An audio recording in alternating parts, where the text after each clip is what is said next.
Hi hello नमस्ते. आस्वाद कुकिंगमध्ये तुम्हा सर्वांचे खूप खूप स्वागत आहे. आज आपण साबुदाणा आणि बटाट्याच्या मिक्स अशा पापड्या बनवणार आहोत. त्यासाठी या ठिकाणी पाहू शकता मी साधारण 1 किलो साबुदाणा स्वच्छ निवडून धुवून रात्रभर भिजत ठेवलेला होता आणि हा सकाळी अशा प्रकारे छान भिजला गेला आहे. पाहू शकता अगदी व्यवस्थित साबुदाणा भिजला गेलेला आहे. ज्याप्रमाणे आपण खिचडीसाठी साबुदाणा भिजवतो त्याचप्रमाणे हा साबुदाणा देखील भिजत ठेवायचा आहे.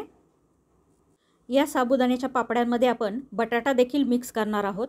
बटाटा मिक्स केल्यामुळे या पापड्या चवीला खूप छान लागतात. तर यासाठी या ठिकाणी मी साधारण 1.25 किलो बटाटा घेतलेला आहे. बटाटा स्वच्छ धुवून घेतला आहे आणि आता साल काढणीने मी या सगळ्या बटाट्यांची साल काढून घेणार आहे. हे पाहू शकता हे अशा प्रकारेच आपल्याला बाकीच्या बटाट्यांची देखील साल काढून टाकायची आहे. बटाट्यांची साल काढल्याच्या नंतर बटाटे लगेचच अशा प्रकारे पाण्यात टाकून घ्यायचे, नाहीतर मग बटाटे काळे पडण्याची शक्यता असते. आता हे जे बटाटे आहेत ते आपल्याला किसणीने खिसून घ्यायचे आहेत. तर अशा प्रकारे मी एक एक बटाटा खिसून घेते. हे पाहू शकता अशा प्रकारे एक एक बटाटा आपल्याला खिसून घ्यायचा आहे आणि हा जो बटाट्याचा किस आहे तो लगेचच पाण्यात टाकून घ्यायचा आहे, म्हणजे मग हा किस काळा पडणार नाही.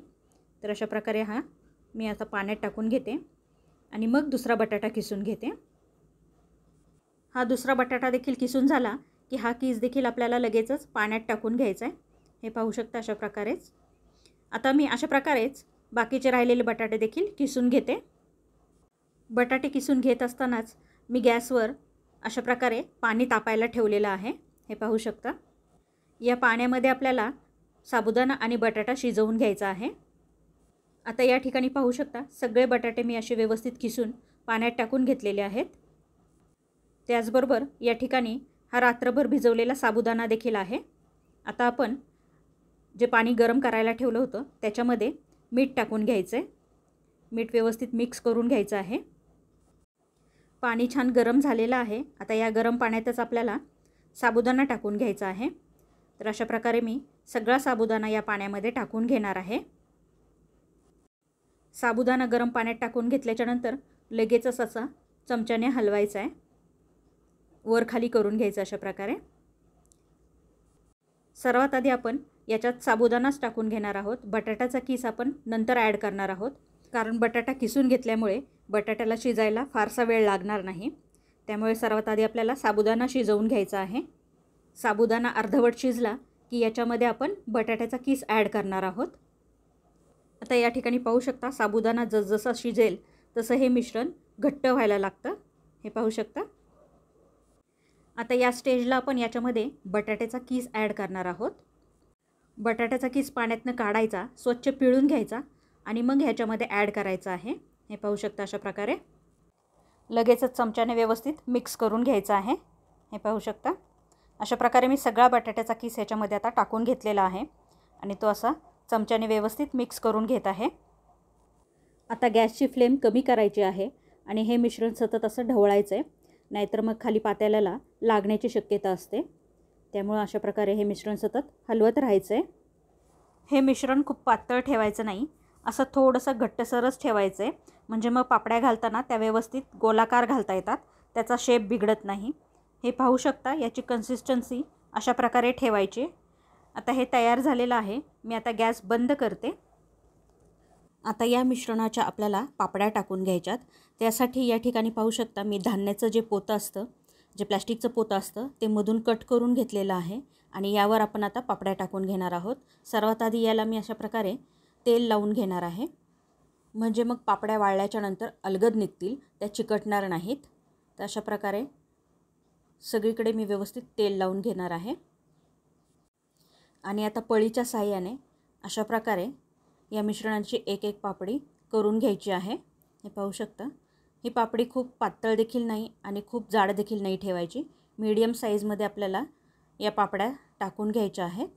हे पाहू शकता. अशा प्रकारे मी सगळ्या मिश्रणाच्या पापड्या टाकून घेतलेल्या आहेत. या पापड्या स्टीलच्या ताटात केल्या तरी देखील चालतात. ताटाला थोडासा तेलाचा हात लावून मग त्याच्यात पापड्या टाकून घ्यायच्या आहेत. या पापड्या उन्हामध्ये छान वाळून द्यायच्या आहेत आणि 2-3 तासानंतर या पलटी करायच्या आहेत, म्हणजे वरच्या बाजूने या पापड्या व्यवस्थित वाळल्या जातील. त्यानंतर आपण ह्याला पलटी करून घेणार आहोत. हे पाहू शकता, अशा प्रकारे अगदी सहज या पापड्या सुटतात. पोत्याला आपण तेलाचा हात लावला होता, त्याच्यामुळे ह्या पापड्या अशा लगेचच सुटतात. सगळ्या पापड्या अशा एक एक करून पलटी करून घ्यायच्या आहेत. या ज्या पापड्या आहेत त्या 3 दिवस छान कडकडीत उन्हामध्ये अगदी व्यवस्थित वाळवून घ्यायच्या आहेत. पापड्या व्यवस्थित वाळल्या की त्या तळल्याच्या नंतर चिवट होत नाहीत, त्यामुळे त्या व्यवस्थित वाळवून घ्यायच्यात. आता या ठिकाणी तुम्ही पाहू शकता, या पापड्या छान वाळले गेलेल्या आहेत. आता या ज्या पापड्या आहेत त्या मी तुम्हाला तळून दाखवते. साबुदाण्याच्या पापड्या तळण्यासाठी या ठिकाणी कढईमध्ये तेल तापायला ठेवलेलं आहे.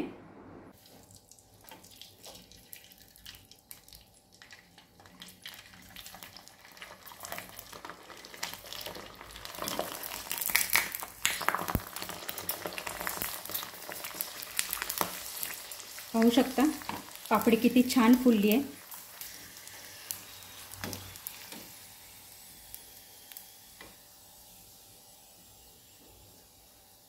हे पहा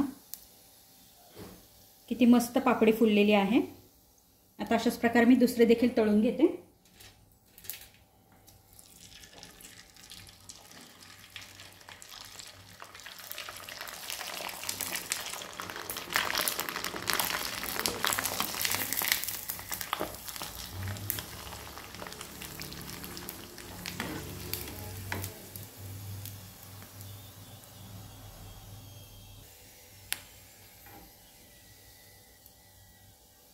हे पाहू शकता, मस्त असं बटाट्याचा कीस देखील दिसतोय पापडीमध्ये. आणि साबुदाणा पाहू शकता किती छान फुलला आहे.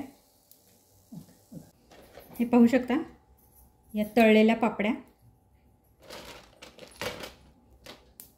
साईज पाहू शकता तुम्ही, हे एवढ्या पापडीची अशी एवढी साईज होते.